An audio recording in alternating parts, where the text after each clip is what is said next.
Então, o Guilherme, em as suas declarações, não escondia a real possibilidade da Alemanha travar mais um conflito mundial. E ele é visto assim, representado assim, com um globo nas mãos, abrindo a boca, como quem quisesse devorar um pedaço do planeta para si. A Alemanha ela já tem Tanzânia, Tsingtao, Camarões, e ainda assim não é o suficiente. Então, sem dúvida, a Weltpolitik, a chamada política externa alemã, é uma política expansionista que visa desequilibrar as velhas potências como Inglaterra e França. Então eu te defini nesse momento a rivalidade do Ocidente europeu, beleza?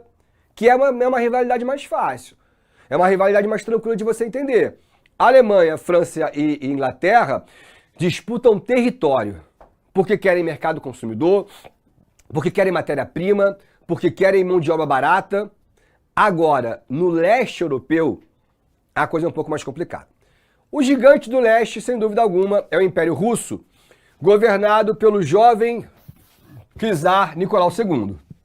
Nicolau II, ele se autoproclamou o chefe dos eslavos. E ele defende essa ideia do pan-eslavismo. O sonho da mãe Rússia era abraçar, era anexar todos os territórios eslavos. Eslavos é uma etnia. Compartilham cultura, etnia e idioma. Religião não necessariamente.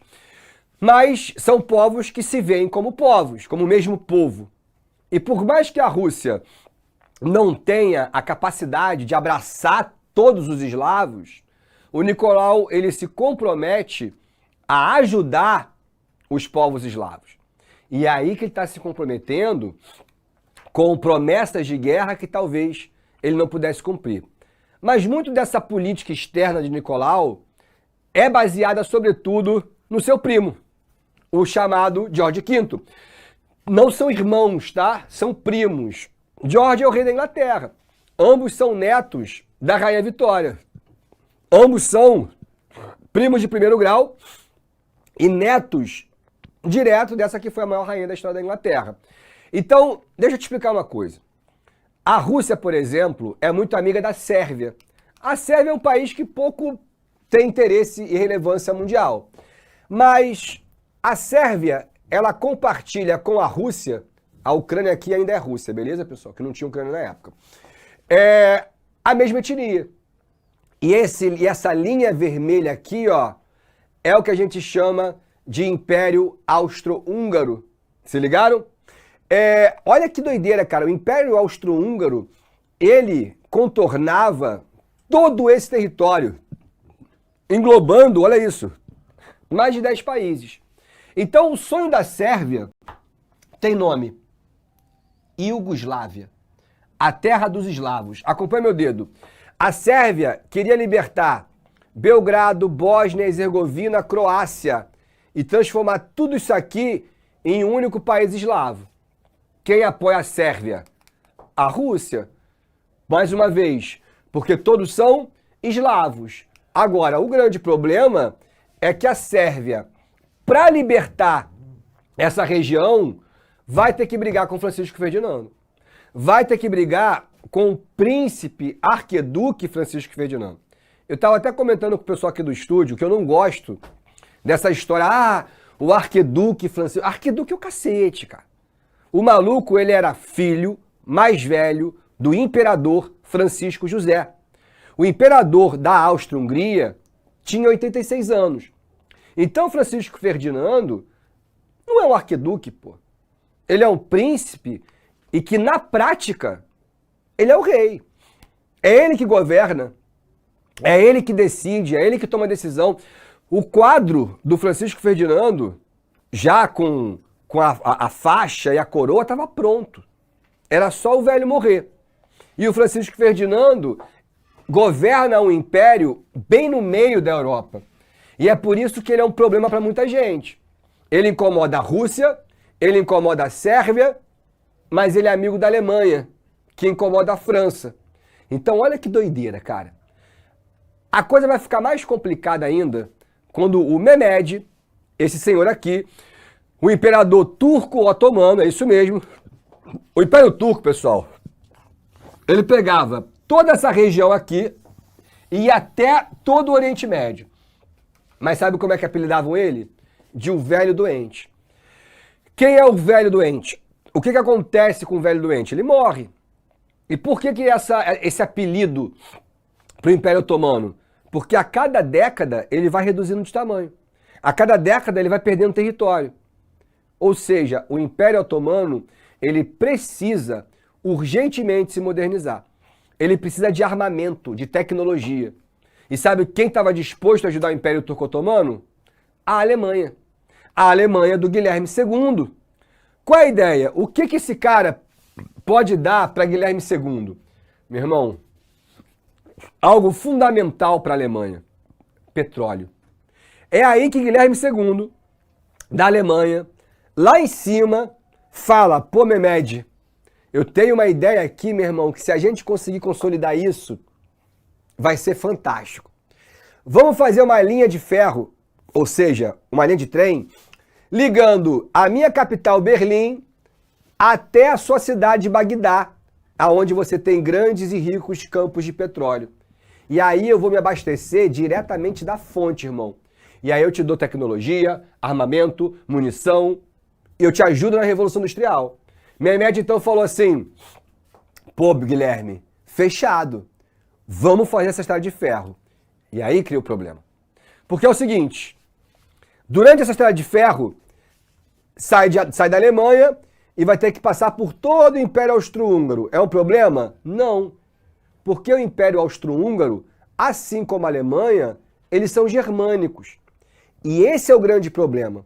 Porque quando eu estava falando contigo da Sérvia, que aqui todo mundo é eslavo, mas essa galera são eslavos dominados por um cara que é alemão.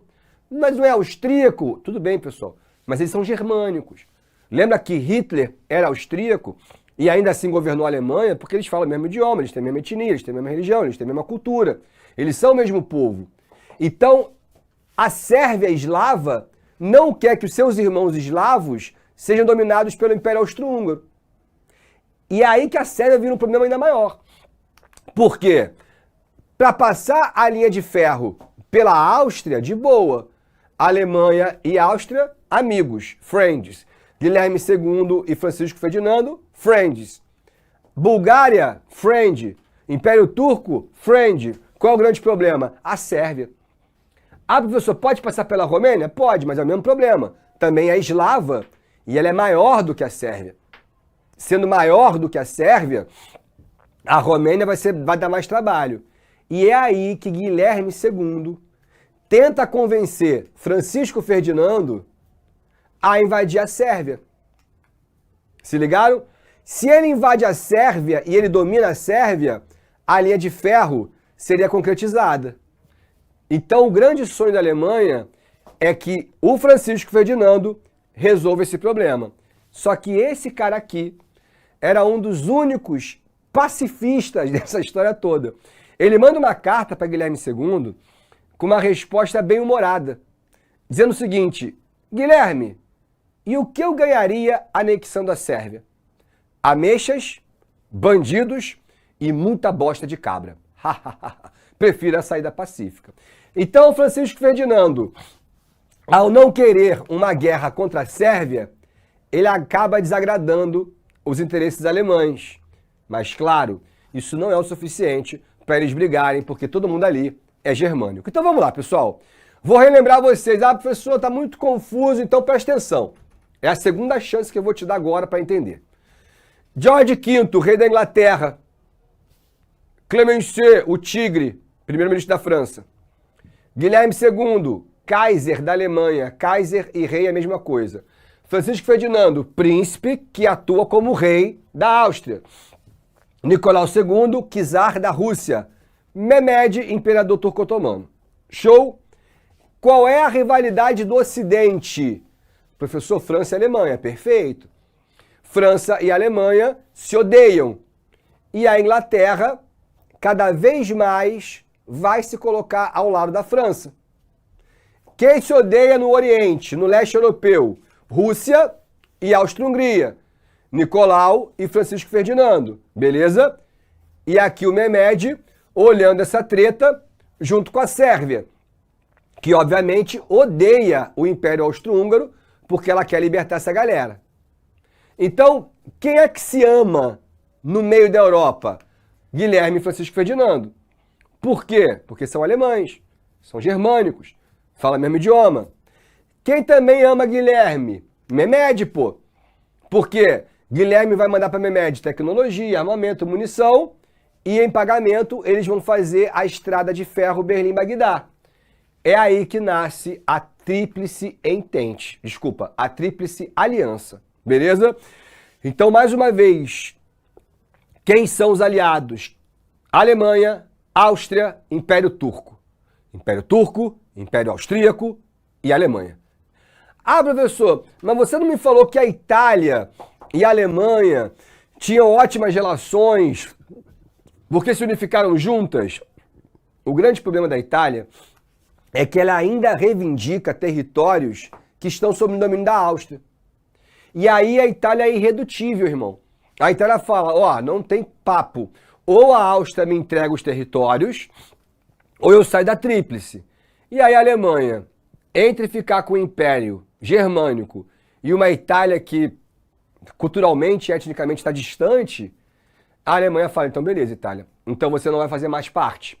Por isso que a Itália se retira da Tríplice Aliança e o Império Turco entra. Show? Então, qual vai ser a primeira dupla aliança? Quais são os primeiros dois países que vão se juntar, que vão se aliar, que vão fazer um acordo entre eles contra essa galera aqui? Pensa bem, olha pro mapa. Olharam? Rússia e França. Ah, professor, mas a Inglaterra, já te falei. A Inglaterra, ela tá olhando de longe. Ela não tomou a decisão dela ainda. Ela não sabe se de verdade, se de fato ela vai querer a guerra. A coisa vai ficar muito escancarada quando, em 1904, a Inglaterra vai interferir em uma disputa pelo Marrocos entre França e Alemanha ao lado da França. Foi aí que Guilherme II, o Kaiser alemão, entendeu perfeitamente que a partir dali a Inglaterra era uma inimiga. Se ela colabora com a França em uma disputa na África, a coisa é muito clara.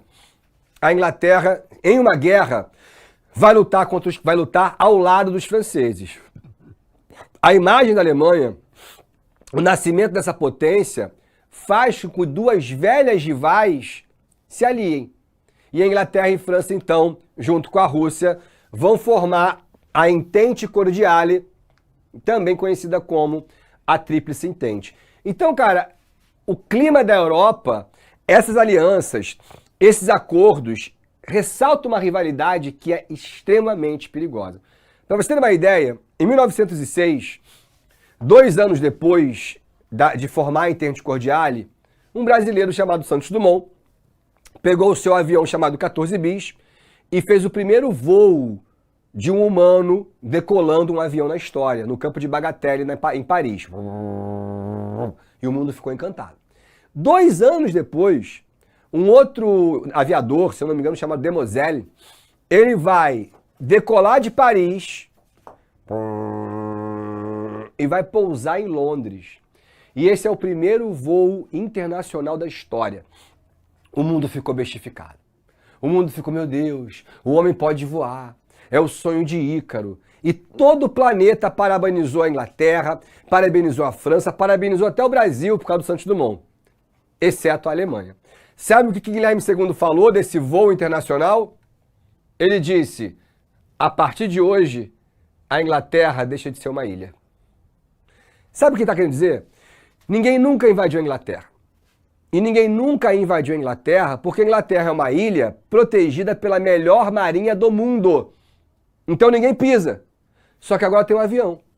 Então o Guilherme II, ele olha para uma das maiores invenções humanas, não como uma coisa incrível, moderna e tecnológica, mas como uma forma de matar inglês. Esse é o clima da Europa. Aonde que a guerra vai começar, pessoal? Você sabe. nos Balcãs. Então, vamos entender. Depois a gente, quem quiser, galera, dá um print aqui. Beleza? Mas vamos entender no mapa, que eu acho muito mais fácil. Francisco Ferdinando, príncipe do Império Austro-Húngaro, ele estava fazendo uma série de visitas às cidades do seu império. E na agenda ele marcou também uma visita a Sarajevo, cidade capital da Bósnia, que fica dentro do Império Austro-Húngaro. Essa visita tem uma série de questões que eu acho extremamente complicadas. Primeiro, essa visita foi marcada no Dia Internacional da Consciência Eslava. É uma péssima data para um príncipe alemão desfilar no meio de um bando de eslavos dando tchauzinho pra galera. Haha, eu domino vocês, seu bando de mané. Então já tá errado.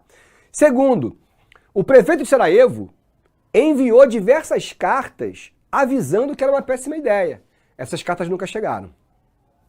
Terceiro, quando ele foi para Sarajevo, Francisco Ferdinando, o exército, considerando que era uma visita interna, achou que não era necessário a escolta militar e suspendeu a escolta. Então o cara foi somente com a guarda pessoal dele. Quarto, era feriado quando ele chegou em Sarajevo. Metade do contingente policial foi dispensado. Quinto, toda a visita, todo o cortejo de Francisco Ferdinando e Sofia foi publicado no jornal. Porra, se eu quero matar o rei, eu leio o jornal, flapt. Às 15 horas ele vai estar passando aqui, ó, na Presidente Vargas com a Uruguaiana. Pay. Não pode divulgar isso. E por fim, esse desfile vai ser feito num Rolls Royce conversível. Um carro aberto que pertencia a um empresário eslavo. Ou seja, pessoal, tá tudo errado. Ou é uma burrice muito grande, ou tudo aquilo foi orquestrado por alguém. Quem tem interesse em provocar uma guerra da Áustria contra a Sérvia?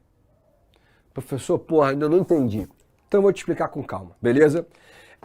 Esses três garotos aqui, eles eram de Sarajevo, eram bósnios, e eles criaram uma facção terrorista chamada a Jovem Bósnia.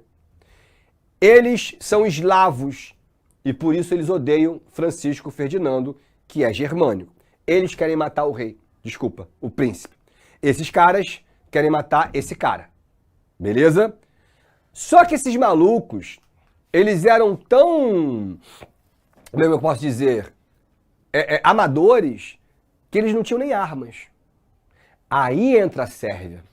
O que eles vão fazer, pessoal? Vamos voltar para o mapa. Na madrugada, os três atravessaram o rio e saíram da Áustria e chegaram na Sérvia. A Sérvia abrigava uma das maiores e mais perigosas facções terroristas do mundo, a chamada Mão Negra. Beleza? E a Mão Negra, ela é a que desejava libertar os povos eslavos da mão da Áustria, liderada por um cara chamado Dmitrevich. Os estudantes explicaram para o Dmitrevich o que eles queriam fazer, ou seja, matar Francisco Ferdinando e Sofia. E Dmitrevich falou o seguinte: tudo aquilo que for ruim para a Áustria é bom para a Sérvia. Se vocês querem tentar, a gente vai te ajudar. Então a Mão Negra vai entregar para esses três rapazes 3 pistolas, 3 pentes de munição, 3 cápsulas de cianureto. Se for sequestrado, foi capturado, se mata, e 4 granadas. Aí os moleques saem da Sérvia, voltam para Sarajevo e no dia do desfile eles vão atacar Francisco Ferdinando e Sofia. No meio do tumulto, eles romperam a defesa, pularam os seguranças, arrancaram a granada e jogaram a granada no carro. Meu irmão, a ideia dos caras era explodir Francisco Ferdinando e Sofia. A sorte é que o carro acelerou, as granadas bateram no para-choque e voltaram.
explodiu. Morreu ninguém. Mas explodiu, um cara com segurança caiu do cavalo, correria, gritaria, os estudantes desapareceram. E o carro do Francisco Ferdinando meteu o pé. O atentado fracassou. E aí, cara, confusão, todo mundo correria. Um dos estudantes resolveu comer um sanduíche. Toda vez que você tenta matar um príncipe, bate uma fominha. E aí, esse rapaz chamava Gravilo Príncipe. E aí ele foi lá procurar um Subway bósnio, comeu seu sandubão, sentou num banquinho de praça e começou a comer. Como se nada tivesse acontecido. Enquanto isso, Francisco Ferdinando vai até a prefeitura, desce da prefeitura já escoltado com a galera, entra, dá um esporro no prefeito que disse, mas eu avisei, eu enviei as cartas nunca chegaram até mim, mas eu não... Conclusão, voltaram pro carro, todos os seguranças, e aí o segurança falou pro motorista, olha, você vai o mais rápido possível pro hotel. Beleza? Beleza. E o motorista obedeceu. Os seguranças estavam a cavalo, porra. Então o carro vai na frente e os seguranças não conseguem alcançar. Beleza. Mas o carro tá indo embora. Quando tava chegando na rua do hotel, o piloto virou numa rua anterior. Ele errou. Ou não, enfim. E aí quando ele chegou no final da rua, era uma rua sem saída. Imagina, o cara chegou, pá! Aí o Francisco Ferdinando, seu burro, você errou, agora estamos aqui, anda, faça a manobra, sim senhor. Quem tava vendo essa cena com um sanduíche na mão? Um terrorista. Gravilo Príncipe pensou, é a minha hora. Pá! Jogou o sanduíche no chão, puxou a pistola e começou a atirar. Francisco Ferdinando sentiu as balas batendo na lataria do carro. O que ele faz? Ele pega a Sofia, abraça ela para proteger a esposa e toma 3 nas costas. Uma das balas atravessa a costela dele e como Sofia estava abraçada com ele assim, a bala pega na virilha dela, cara. Artéria. Ou seja, sangue. A cavalaria chega e pau! Dá-lhe um cacetada na cabeça do Gravilo Príncipe, do terrorista, que desmaiou na hora. Quando os seguranças olham, tá Francisco Ferdinando gritando, Sofia, fique viva, Sofia! Fique viva para as crianças, Sofia! E Sofia morrendo, eles tinham 5 filhos. Quando ele levanta para pedir ajuda, aí ele sentiu os tiros nas costas, né, cara? Aí ele tonteou e os dois morreram na hora. Olha que cagada. Quem dos 3, meu diretor, você sabe? Quem você chutaria? Analisa aí as imagens. O último ali? Esse aqui? É. Monstro. É isso. É o que tá de olho roxo, né? Apanhou pouco. Cara, olha que cagada. Um maluco de 19 anos matou um dos homens mais poderosos do mundo. Todas as atenções agora vão para a Áustria. O pai de Francisco Ferdinando, Francisco José, tinha 86 anos, mas não era senil, não. E ele tá puto pra cacete. E ele sabe que a Sérvia tá envolvida nisso. Ele sabe que a mão negra, de alguma forma, estava envolvida nisso. Só que ele sabe que se ele invadir a Sérvia, ele vai arrumar treta com quem? Com a Rússia. E aí, cara, ele tem que alinhar muito bem o seu próximo passo. Porque a hora que ele invadir a Sérvia, não vai ser uma guerra de anexação. Vai ser uma guerra de vingança. Ele vai para matar. E ele sabe que a Rússia vai reagir. Então, será que ele tem realmente apoio da Alemanha?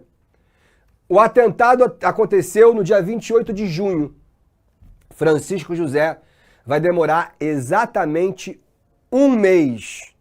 Exatamente um mês. Mas no final, o coração de pai falou mais alto. Então, no dia 28 de julho de 1914, o Império Austro-Húngaro invade a Sérvia. Imagina uma setinha aqui, tá, pessoal? A ordem é muito simples. Qualquer homem acima dos 15 anos... Então, cara, a invasão da Áustria já vem fuzilando todo mundo. Não é soldado, não. É qualquer sérvio. Os caras vêm aniquilando, meu irmão. Barbarismo. A Sérvia desesperada sabe que o único país que pode frear essa loucura é a Rússia. E aí a Sérvia fala, Rússia, estão matando nosso povo, cara, tu não é eslavo, nos ajuda pelo amor de Deus. E Nicolau II não peidou. Vai declarar guerra à Áustria, enquanto a Áustria está invadindo a Sérvia. E aí que essa guerra balcânica começa a virar uma guerra mundial. Agora, todas as atenções do mundo estão para Berlim. E vamos falar sério, né? Não era isso que o Kaiser queria desde o início? Não era isso que Guilherme II queria desde o princípio? A invasão da Sérvia, para você fazer a linha de ferro até Bagdá? E aí Guilherme fez toda uma presepada. Mandou colocar caixas de som nas principais cidades alemãs, Hamburgo, Frankfurt, Hannover, não sei o quê. Convocou a população a ouvir o que ele tinha a dizer. E aí ele aparece na sacada do Palácio de Berlim, num dia de verão, todo bonitão, com marechal de guerra, capacete pontiagudo, faz a saudação, todo mundo pá. E ele faz um discurso de 1 hora, onde o país inteiro estava ouvindo, e ele termina dizendo: em meio à paz, nossos irmãos foram atacados. Agora a espada decidirá. Que Deus marche com os nossos soldados, como marchou com os nossos antepassados. Sieg Heil! Sieg Heil! Vitória total, vitória total. A 800 quilômetros de Berlim, em Munique, milhares de jovens estavam na praça de Munique ouvindo a declaração. E um pintor austríaco de 20 anos ficou emocionado quando o Kaiser alemão disse nossos irmãos, em referência ao país dele. Então esse jovem falou, se a Alemanha vai lutar pela Áustria, eu vou lutar pela Alemanha. E foi assim que Adolf Hitler vai se alistar ao exército alemão. A Alemanha entrou na guerra, beleza? Agora todas as atenções do mundo vão para onde? Vão para a França. Será que o Tigre vai cumprir a promessa que ele fez para a Rússia? Vai. E aí, galera, é o início oficial da chamada Primeira Grande Guerra Mundial.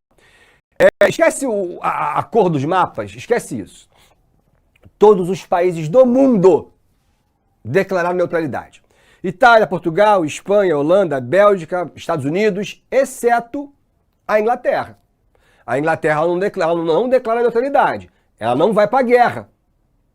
Mas ela está sim. Já convocou seus reservistas, já convocou seus alistados. Ou seja, a Inglaterra está preparada. A grande parada, pessoal, é que a Alemanha ela tem uma puta desvantagem. Qual? Ela está cercada pelos dois lados. Estão vendo? Então, ela vai ser atacada por aqui e por aqui. É aí que você vai ter o chamado Plano Schlieffen. Schlieffen é o general alemão que vai ter um plano extremamente audacioso e mortal. Ele sabe que a Rússia é um país lento, atrasado, e que ela vai demorar pelo menos 1 mês e meio para conseguir colocar seus soldados em campo de batalha. Ou seja, a Alemanha tem 1 mês e meio para derrotar a França. Por isso a gente chama de guerra de movimento. Porque a Alemanha, o plano Schlieffen é o seguinte: venceu a França, neutralizou a França, a Inglaterra não vai entrar. Pô, a Inglaterra agora não tem nem onde desembarcar, ela vai olhar e vai falar assim, é melhor ficar de fora. E aí, vencida a França, agora os alemães fazem o quê? Vencer a Rússia, vitória total. Esse é o plano Schlieffen. E a Alemanha, cara, ela não tem um pingo de caráter. Como é que você consegue avançar tão rapidamente sobre a França? E como é que você consegue pegar a França de surpresa? Simples. Invade pela Bélgica. A Bélgica, coitada, não tá fazendo nada para ninguém. De repente vem um monte de alemão, porque eles querem passar. Se a França deslocar, eles deslocam e a terceiro pelotão alemão vai chegar em Paris. Ou seja, para o plano dar certo, a Bélgica teria que deixar os alemães passarem. Só que a Bélgica é uma grande aliada da França. Fala francês. A independência da Bélgica foi feita com ajuda e apoio francês. Então a Bélgica, ao entender do que se tratava o plano, O que ela vai fazer? Ela vai atrasar a Alemanha. O que significa isso? Vamos explodir ponte, vamos explodir ferrovia, vamos fazer barricada, como quem segura a Alemanha e fala assim, bora França, porra, desloca, a França já é, segura aí Bélgica, segura aí, para a França se recompor. E aí que a Alemanha vai novamente quebrar um outro protocolo de guerra. Já quebrou um protocolo, invadiu um país neutro. E aí, para forçar a rendição mais rápido possível da Bélgica, a Alemanha começa a fuzilar civil, começa a estuprar pessoas, para tentar criar um estado de terror e forçar a Bélgica a deixar os alemães passarem. E é aí que no dia 4 de agosto, a Inglaterra também vai entrar na Primeira Guerra Mundial. Quando a Inglaterra entra, o plano Schlieffen fica cada vez mais difícil. E nós vamos ter, então, a primeira grande batalha da guerra, que é a Batalha de Mons. Naquele momento, a batalha mais mortal da história, com 586 mil mortos. Não vai ser a maior da história, foi só a primeira. Então, pessoal, esse confronto entre alemães, ingleses, franceses e belgas inicia o que a gente chama de Race to the Sea, a corrida para o mar. A Alemanha tenta, não consegue, a Alemanha tenta, não consegue, a Alemanha tenta, não consegue, ela está indo para onde? Para o mar.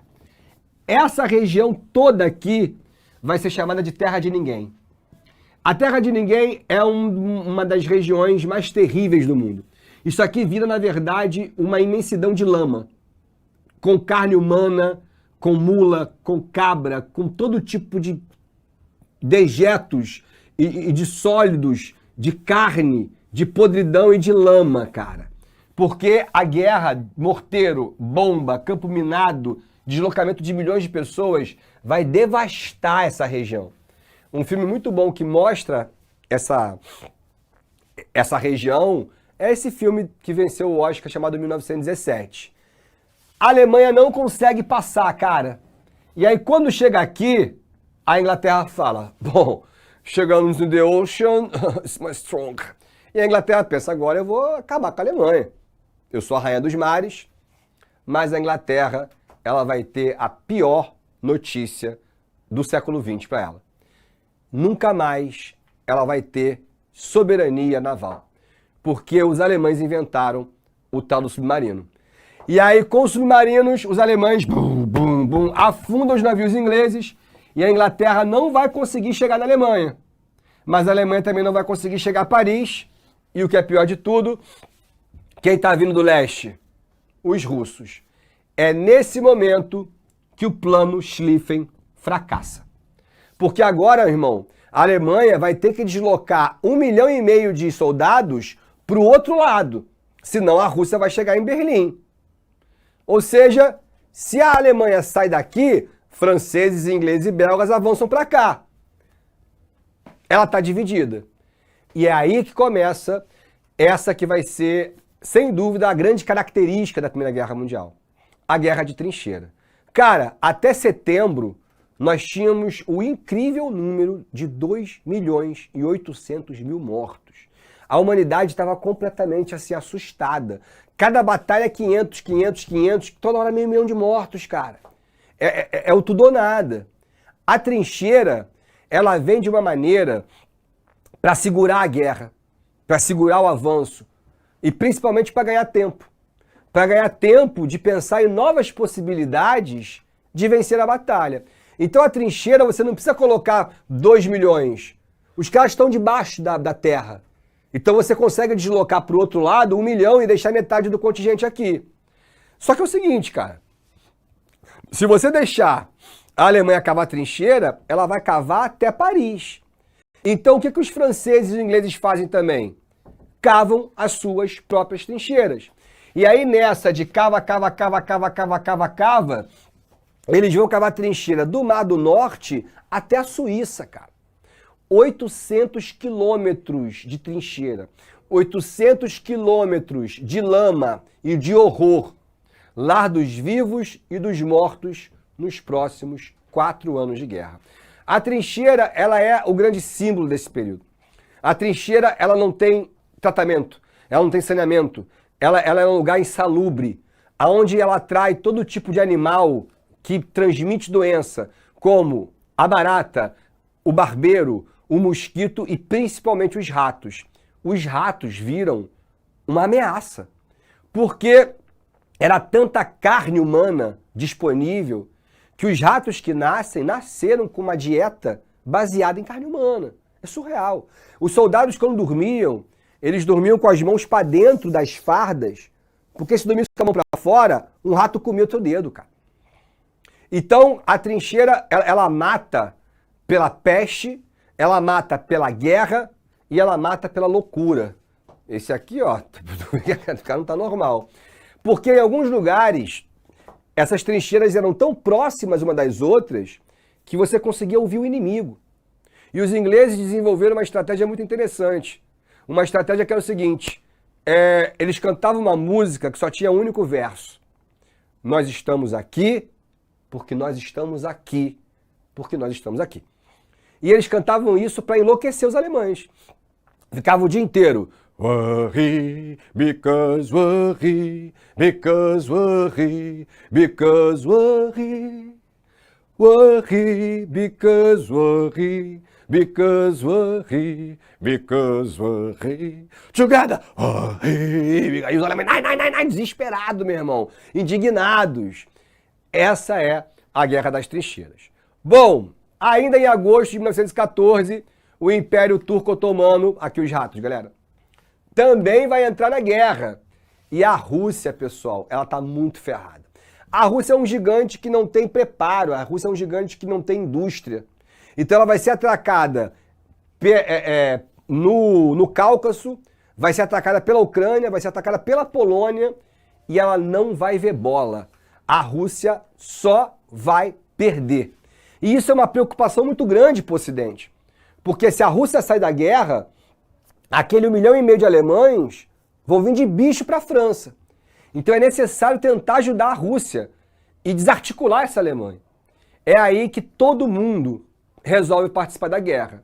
A Alemanha chama a Bulgária, a Inglaterra chama a Romênia, a Inglaterra chama o Japão vai lutar contra os alemães na China e essa vira, de fato, uma guerra global, que eu continuo te contar na semana que vem. Fui!